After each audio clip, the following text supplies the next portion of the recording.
बहुत से लड़के हैं जो अपने पिता के नाम पर सारी जमीन जायदाद खरीदते हैं, खासकर वे प्रवासी लोग जो विदेशों में रहकर कड़ी मेहनत से पैसा कमाते हैं और अपनी जड़ों से जुड़े रहने के लिए भारत में संपत्ति में निवेश करना चाहते हैं। वे ऐसा इसलिए करते हैं क्योंकि उन्हें लगता है कि पिता के नाम पर संपत्ति रखना एक तरह से सम्मान और सुरक्षा का प्रतीक है और यह परिवार की एकता को दर्शाता है। यह एक पारंपरिक सोच है जो भारतीय समाज में गहराई से निहित है, जहां पैतृक संपत्ति का बहुत महत्व होता है। फिर बहुत से पिता भी ऐसे हैं जो इतने नासमझ होते हैं, इतने अनुभवहीन होते हैं कि अगर बेटा अपनी मेहनत की कमाई से अपने नाम पर जमीन खरीदे तो पिता का मन खराब हो जाता है। उन्हें यह बात बिल्कुल भी पसंद नहीं आती। उन्हें लगता है कि बेटे ने उनके अधिकार को चुनौती दी है या उनकी बात नहीं मानी। यह पिता की मूर्खता है, यह पिता की अज्ञानता है, उनकी दूरदर्शिता की कमी है। पिता नहीं जानते कि भविष्य में क्या हो सकता है, इसलिए वे ऐसा करते हैं। उन्हें यह समझना चाहिए कि बेटे की संपत्ति उन्हीं के नाम पर रहे। यही सही है, यही न्याय संगत है और यही व्यावहारिक भी है। यह भविष्य में होने वाले किसी भी संभावित विवाद से बचने का सबसे अच्छा तरीका है।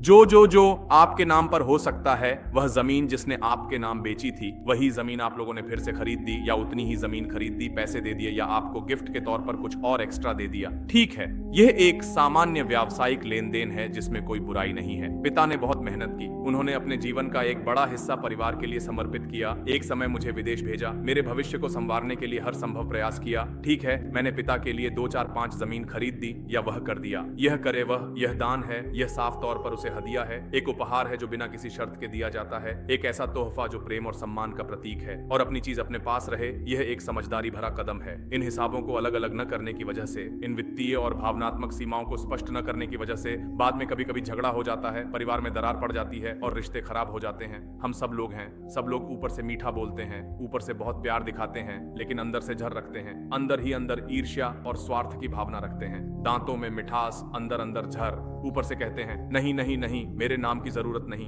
सब तुम्हारे नाम हो, तुम ही इसके असली हकदार हो, लेकिन यह केवल दिखावा होता है। कुछ